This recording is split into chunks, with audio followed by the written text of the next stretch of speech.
Sejam bem-vindos ao canal Em Família. Estamos começando mais um estudo da Palavra de Deus através do nosso guia da lição da Escola Sabatina.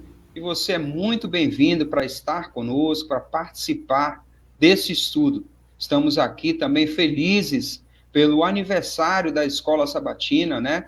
Neste sábado nós estamos comemorando aí 173 anos desse ministério que certamente é uma bênção na vida de todos os crentes, de todos nós que nos dedicamos a estudar, né, essas lições. Então, parabéns à nossa querida Escola Sabatina.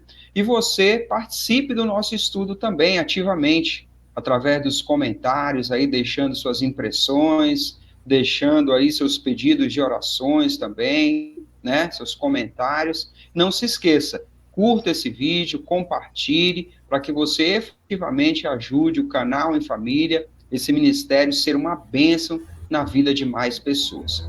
Nós estamos começando o estudo da lição número 3, que traz o título Memoriais da Graça. E assim, nós abrimos o nosso estudo com um verso para memorizar, que está em Josué, capítulo 4, versículo 23 e 24. Diz assim: O Senhor, o seu Deus, fez secar as águas do Jordão diante de vocês, até que vocês tivessem passado, como o Senhor, o seu Deus, fez com o Mar Vermelho, que ele secou diante de nós, até que tivéssemos passado, para que todos os povos da terra saibam que a mão do Senhor é forte, a fim de que vocês temam o Senhor, seu Deus, todos os dias. Legal, né?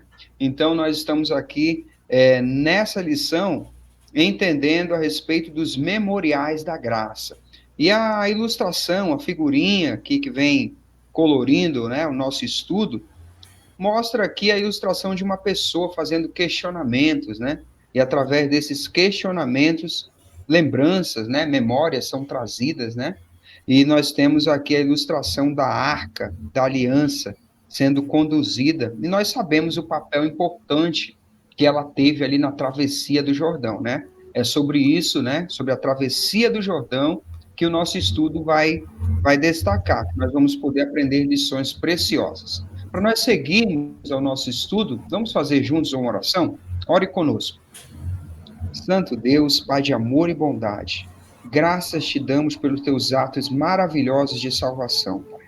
Que o Espírito Santo esteja conosco, nos ajudando a aprender essas lições e nos lembrando de tudo que o Senhor tem feito por nós até aqui e das tuas maravilhosas promessas. Nós pedimos em nome de Jesus. Amém. Muito bem, então aqui na nossa introdução do sábado, a lição vai nos trazer a história de João. Né? João foi parado por um policial e esse policial pediu a sua carteira de motorista. E nesse momento ele percebe que havia deixado a sua carteira no trabalho. Né? E João explica ali a sua situação para esse policial, que perguntou para ele no que ele trabalhava. Ele falou que era professor, né? E a aplicar a multa ali ao João, o policial disse que ele deveria encarar não como uma multa aquilo, mas uma mensalidade, entre aspas aqui, né? Fazendo referência ali ao trabalho de João, ele disse que quando as pessoas querem aprender algo, né, alguma coisa, elas pagam uma mensalidade. E essa mensalidade serviria para ele aprender a não esquecer a carteira de dirigir novamente. Né? E aí a história termina aqui dizendo que o policial desejou um bom dia ali para aquele professor. Imagina a situação, né? E a lição vai trazer para nós que os seres humanos eles têm essa tendência do esquecimento, né? No nosso dia a dia nós esquecemos várias coisas, né? Esquecemos mensagens, responder mensagens de aniversário, esquecemos datas, esquecemos horários, a lista é grande.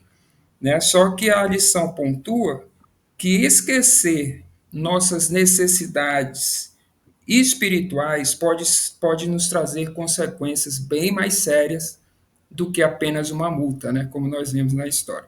Então, essa semana nós vamos estudar sobre isso, sobre a lembrança, né, que nós devemos lembrar sempre do que Deus tem feito na nossa vida, que isso é importantíssimo para a nossa experiência espiritual. Essa pedagogia do policial é uma pedagogia cruel, né? Cruel. Eu acho que a É. lembrança seria melhor se ele tivesse conversado com o professor ali e disse, olha, vai em paz. Isso eu acho que marcaria melhor. Nós Hein, pai? continuamos. O Oi. senhor, o senhor se identifica com o João porque é professor também, né? Sim, também, com certeza. O salário de professor não é um salário legal mas é isso. Nosso estudo aqui, nós estamos hoje, então, agora já no domingo, dia 12. Esse dia é um dia muito especial para nós aqui brasileiros, comemoramos o Dia das Crianças. E para nós aqui do Canal Família, é um dia muito especial porque nós estamos comemorando o aniversário do Júnior. O Júnior, que é o nosso bebê, digamos assim, né, Júnior? E aí, hoje é a data natalícia do Júnior. Você que está aqui do Canal e Família, deixa aí no comentário as felicitações para ele e louvamos a Deus por essa graça da vida do Júnior. Memorial é o aniversário em que nós estamos lembrando a bondade de Deus na vida do Júnior. Amém. Na sequência do nosso estudo aqui no domingo, a mensagem, o título é Cruzando o Jordão. É preciso cruzar o Jordão.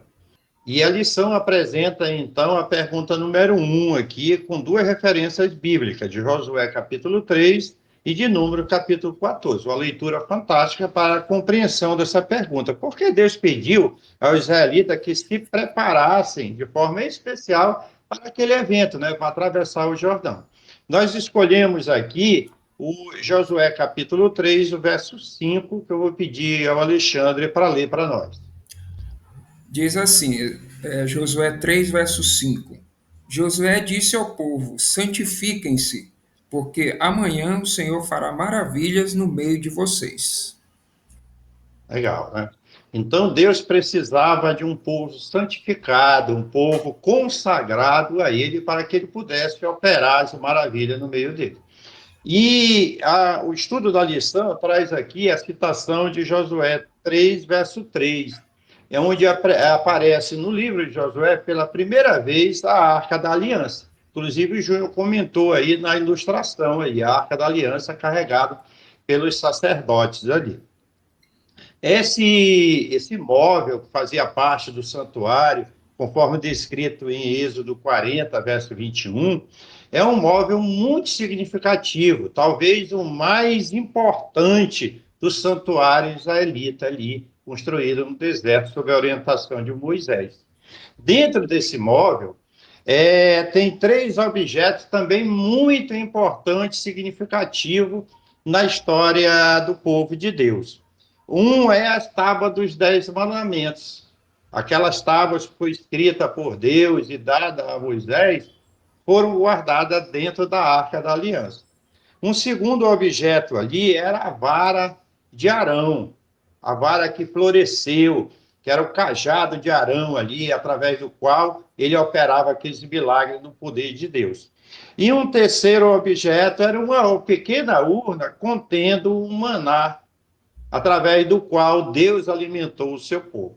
Então, era, como eu disse, um móvel muito importante e de muito significado na história de Israel.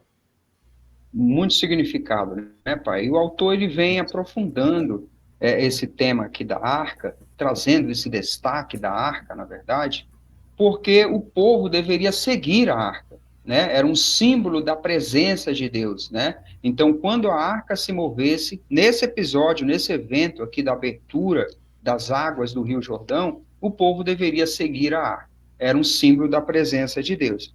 E isso deveria lembrar ao povo de Israel que eles não estavam atravessando o Rio Jordão, entrando em Canaã por seus próprios méritos, né? Ou da maneira que eles haviam determinado, segundo as suas forças. Eles estavam, diz aqui a lição, seguindo a vontade e o cronograma de Deus. Ou seja, eles estavam entrando da forma que Deus havia determinado e no tempo que Deus havia determinado para o povo de Israel. o autor da lição diz que Deus era aquele que iria liderar essa conquista, a conquista da terra prometida. E a respeito dessa expressão, né, que nós vimos no verso 5 do capítulo 3, santifiquem-se, a lição de domingo vai fechar mostrando que essa expressão ela aparece também quando os sacerdotes se purificavam, né, antes de realizar ali o trabalho no santuário. A mesma expressão também era usada para a consagração do povo no Monte Sinai, quando Deus pediu que eles se santificassem ali antes de receber a lei, né, através de Moisés. E diz também que essa mesma expressão, essa santificação, era semelhante também, era necessária antes do povo sair para a guerra, né, na época ali que eles viviam. E sobre essa expressão de santificar, né, de se santificar, a lição pontua que envolvia abandonar o pecado, né, e remover todas as impurezas e os rituais ali do meio deles. Então era necessário essa santificação ali naquela ocasião. E para fechar esse tema, a lição vai dizer que esse milagre aí da travessia do Jordão, né, iria provar ali para o povo de Israel que a promessa que o Senhor havia dado a eles, né, da terra prometida, era de confiança. Eles podiam confiar que Deus cumpriria as suas promessas. Ele, inclusive, eu vejo que isso tem uma aplicação muito forte para nós hoje, que vivemos na expectativa de entrar na Canaã Celestial. Antes que Deus faça os milagres maravilhosos que Ele precisa fazer na nossa vida, nós também precisamos buscá-lo de todo o coração, abandonar muitas coisas que nos afastam de Deus. Com certeza, né? E assim nós avançamos para o estudo de segunda-feira, que tem o título O Deus das Maravilhas. Né? E aproveitando esse comentário que o papai trouxe aí da santificação, o texto bíblico vai dizer para eles se santificarem porque Deus desejava operar maravilhas no meio do povo. Né? E um desses milagres está registrado aqui, né, na pergunta número 2, nós temos a referência bíblica, no capítulo 3 de Josué, a travessia do Jordão. Né? A arca seguiria na frente, levada pelos sacerdotes, e quando eles colocassem o pé na água, o mar, as águas do mar seriam repartidas, né? Seriam abertas ali, e o povo poderia seguir a arca, passar a seco pelo meio do Rio Jordão. Essa travessia ali seria guiada por Deus, como nós vimos no estudo anterior. Mas aqui na segunda-feira, o destaque é para um termo hebraico que é traduzido como maravilhas, como milagres, né? Que muitas vezes aparecem no relato bíblico. O autor vai dizer que ele se refere aos atos poderosos e sobrenaturais de Deus. Né? Aprofundando isso daqui, ele vai dizer que através desses sinais, dessas maravilhas, o povo poderia meditar nesses atos, louvar o Senhor e proclamar os seus atos maravilhosos para as outras nações. Está registrado aqui nos Salmos, né? Várias referências de Salmos que são trazidos para o nosso estudo. Ele ainda traz aqui outros exemplos de milagres, de maravilhas que Deus já havia operado, né, na história do povo de Israel. E nós estudamos aqui no canal Em Família, você acompanhou no trimestre passado, né, o estudo conosco das pragas do Egito, a libertação, né, a travessia do Mar Vermelho e a direção de Deus durante todo o tempo que o povo peregrinou no deserto.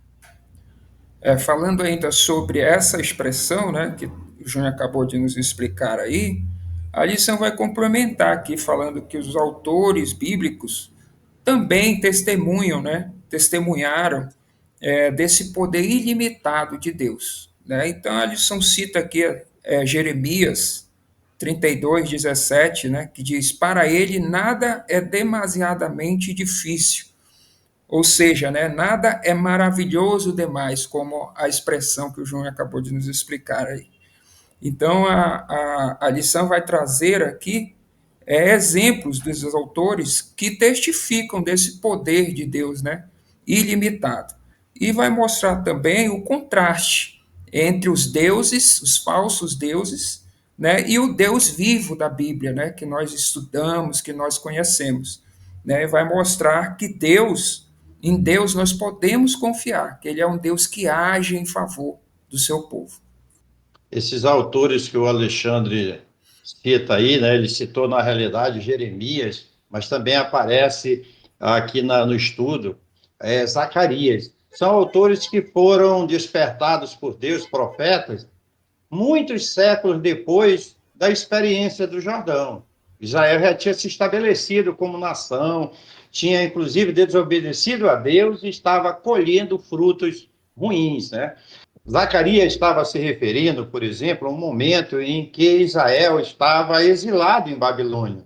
A cidade de Jerusalém estava destruída, o templo também estava destruído, mas inspirado por Deus, Zacarias pôde ver que Jerusalém seria reconstruída.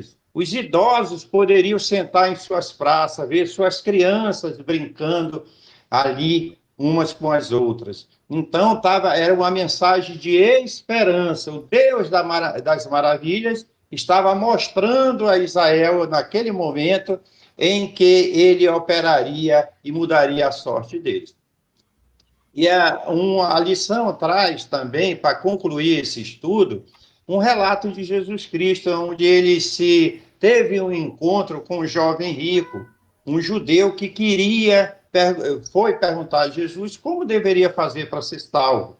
E diante daquela situação, Jesus percebeu que a riqueza dele estava atrapalhando a relação com Deus. E ele diz, olha, vai, vende o que tu tens, dá ao pobre e me segue. E o jovem rico saiu dali triste. E naquela realidade, Jesus disse para as pessoas que estavam ali com ele que era mais fácil um camelo passar pelo fundo de uma agulha do que um rico se salvar. E isso criou um impacto tremendo. As pessoas que ouviram, seus discípulos, diziam, então quem pode se salvar? E aí no capítulo 18, no verso 27 de Lucas, Jesus diz, olha, o que é impossível para o homem é possível para Deus. Nosso Deus é o Deus das maravilhas. Muito bem, então nós podemos seguir no nosso estudo para terça-feira, que temos o título Lembre-se. Né? E nós já temos aí a pergunta número 3, que traz a referência bíblica, Josué capítulo 4. Né? O autor aqui faz o questionamento para nós do significado do memorial que Deus pediu que o povo fizesse ali após a travessia. Né? Então a narrativa bíblica conta que após eles atravessarem, Deus orientou que eles juntassem ali 12 pedras, né? Cada pedra representaria ali uma tribo do povo, para que servissem de memorial. E qual seria o propósito desse memorial, né? O autor vai dizer aqui que ele serviria como um sinal, um símbolo, né, da ação de Deus ali naquele momento. Ele vai mostrar que esses símbolos, esses sinais, geralmente eles nos trazem uma realidade mais profunda. Né? São aspectos externos, no caso ali era uma pedra, mas ela tinha um significado mais profundo. Né? E traz para nós alguns exemplos de sinais que nós temos na Bíblia. Por exemplo, ele traz aqui o do arco-íris, né? Trazendo a referência bíblica de Gênesis, capítulo 9, que o arco-íris serviu ali de sinal após o dilúvio, da aliança que Deus fez com Noé. Temos também outro exemplo aqui do sangue nos batentes das casas dos israelitas ali na instituição da Páscoa, quando eles estavam saindo do Egito, também foi um sinal para eles. E o sinal do sábado, né? O sábado é um sinal da criação, da redenção, nós sabemos muito bem disso. A nossa referência nos traz Josué capítulo 4, nós escolhemos aqui o verso 8. Vou pedir ao Júnior que leia para a gente, que vai retratar um pouco o que os israelitas fizeram ali após a travessia do Jordão. Então vamos à leitura. Josué capítulo 4, versículo 8 diz assim: Os filhos de Israel fizeram como Josué havia ordenado e levantaram 12 pedras do meio do Jordão, como o Senhor tinha dito a Josué, segundo o número das tribos dos filhos de Israel. e levaram-nas consigo ao lugar onde passariam a noite, e as depositaram ali. Isso mesmo. Então aí nós vemos que eles obedeceram à ordem de Deus, né? Juntaram ali as pedras e fizeram esse memorial. Exatamente. E isso servia, esse memorial aí, tanto para eles que estavam ali vendo aquilo, para as gerações futuras entender que o fato de eles estar ali numa terra que não era deles e ter se estabelecido como nação era um ato, era um milagre de Deus. E além de ele recordarem isso, além de ele relembrar isso, a lição mostra que essa lembrança não é um ato passivo apenas, como se lembra alguma coisa que ficou no passado, mas deve ser um ato, além de recordar, deve ter prática correspondente àquele memorial. Inclusive, o Alexandre, no comentário dele, falou de alguns memoriais. Em Êxodo capítulo 20, o memorial do sábado, começa assim: lembra-te do dia do sábado, mas lembra para quê? Para santificar. Então, uma prática que precisa corresponder a uma ação, né? E no Antigo Testamento era comum esses memoriais de pedra. Eles, além de relembrar, as novas gerações suscitavam nelas perguntas e eram ensejo, então, de ser relembrados os atos milagrosos de Deus em favor do seu povo. E ao falar sobre isso, né, o autor, né, fala sobre essas perguntas que eram despertadas nas novas gerações, essa curiosidade, né? Ele trabalha esse tema aqui no finalzinho do nosso estudo de terça-feira, né? Ele traz aqui Josué capítulo 4, versículo 6, em que Deus aponta a pergunta que seria feita, né, pelas novas gerações. Eles diriam assim: o que significam estas pedras para vocês? E ali seria a oportunidade de que esse ato, né, miraculoso de Deus fosse passado para a nova geração.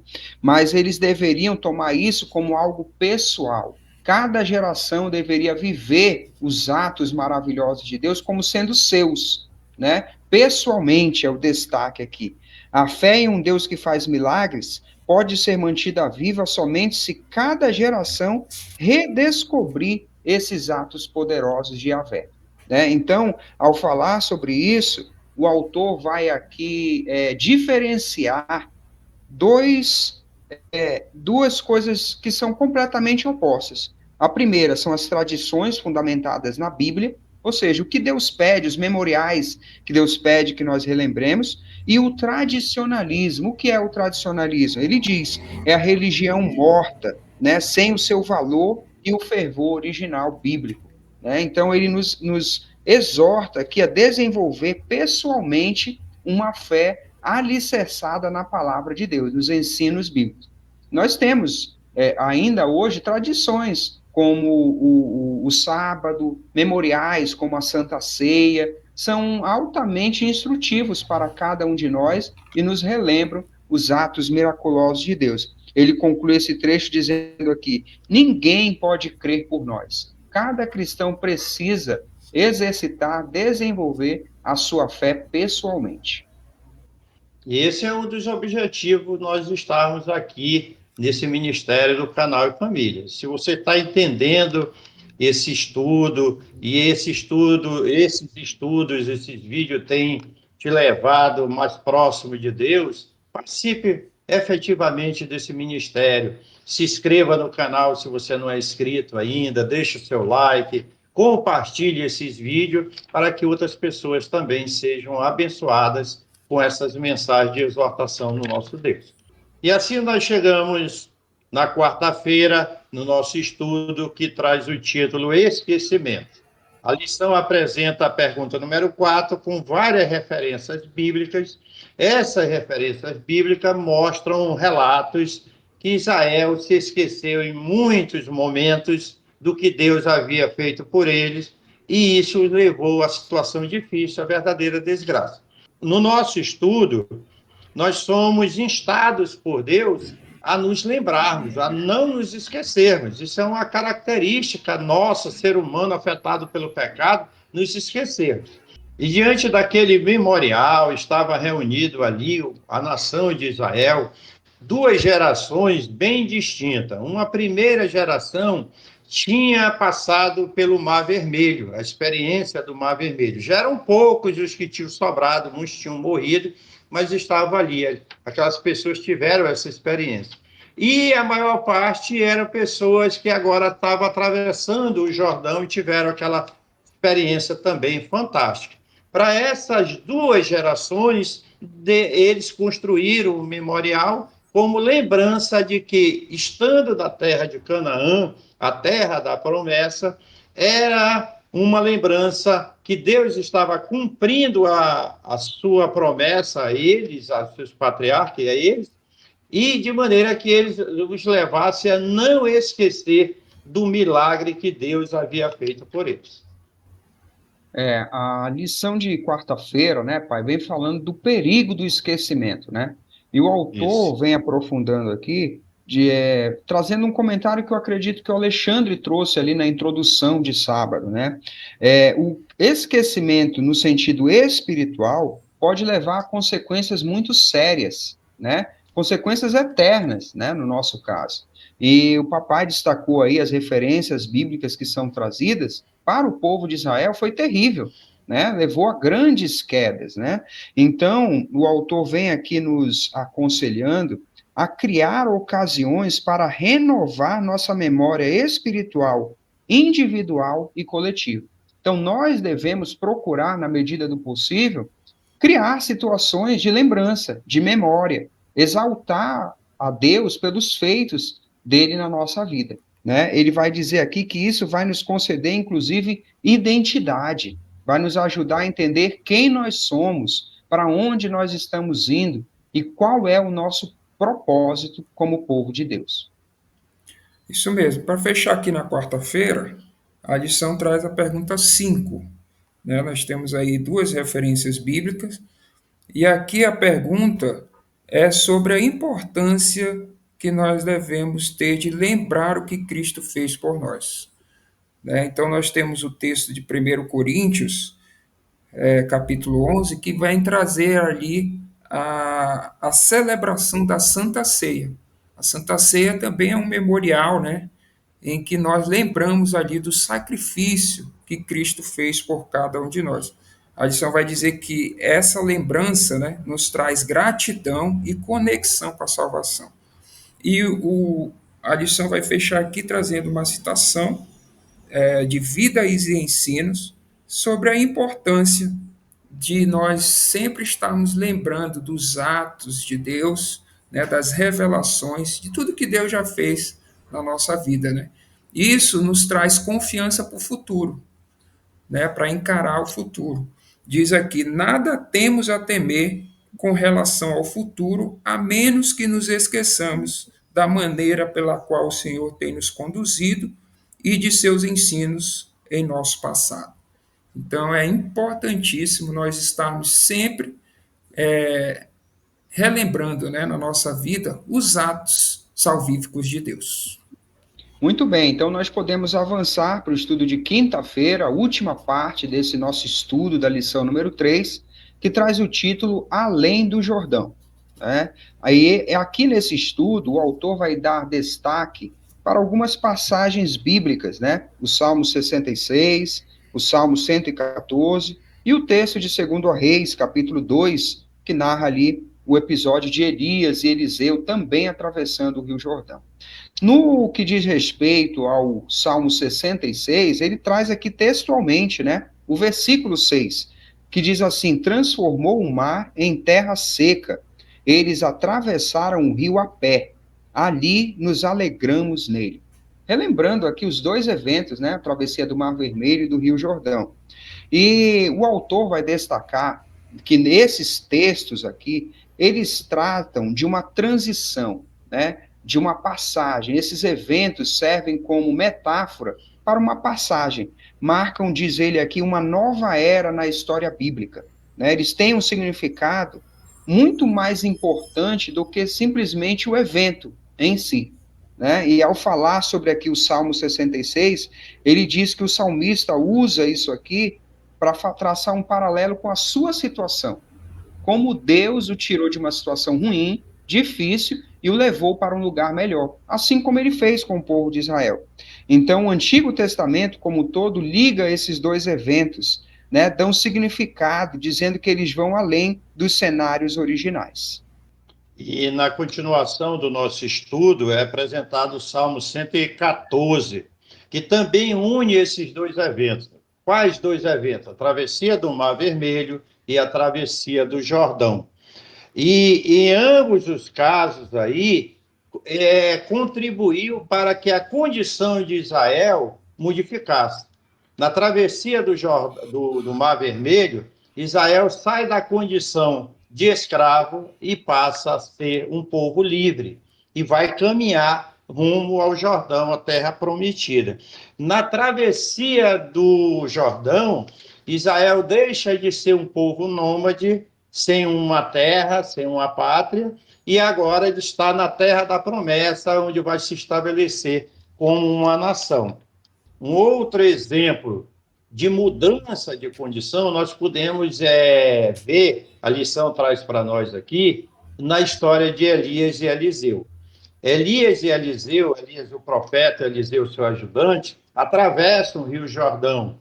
E quando eles se veem do outro lado, Elias é tomado desse mundo, então ele é trasladado para o céu.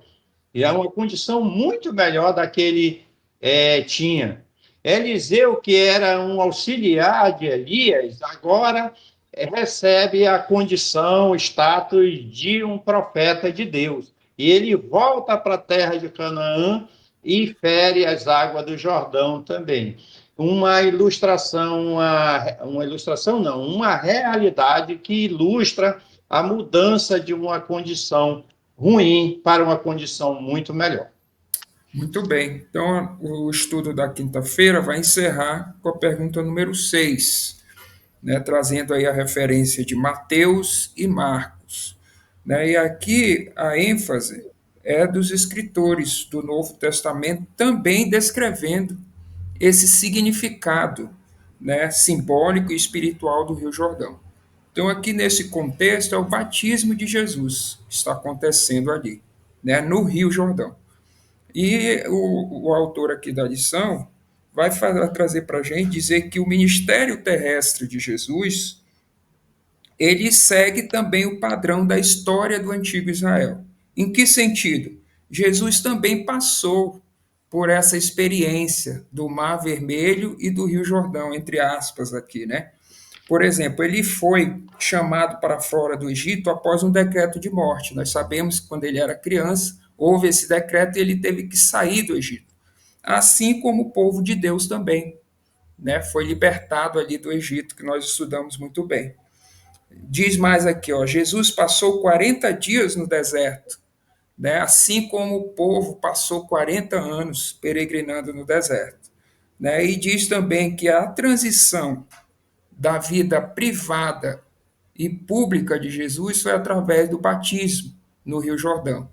E a transição do povo ali foi a travessia do rio, como nós estudamos muito bem, né? Então a lição vai fazer esse paralelo aí entre essas duas realidades. E vai mostrar para nós, fechando aqui, dizer que Hebreus capítulo 3 e 4, eles também nos mostram, né, que tanto a travessia do Jordão como a entrada em Canaã é um prenúncio, como o autor chama aqui, de descanso da graça para nós. Né? Nós podemos, através da fé, acessar essa graça que está à nossa disposição, a salvação em Cristo Jesus. Muito boa essa lição, né? Aprendemos muito, memoriais da graça. E o que seria de nós, o que seria de mim, de você, se não fosse a graça de Deus? Devemos sempre nos lembrar que o que nos mantém vivos, o que nos mantém com a certeza da nossa redenção é a graça de Jesus Cristo. Que Ele abençoe ricamente você e a sua família e possamos nos encontrar para estudarmos na próxima semana a palavra de Deus.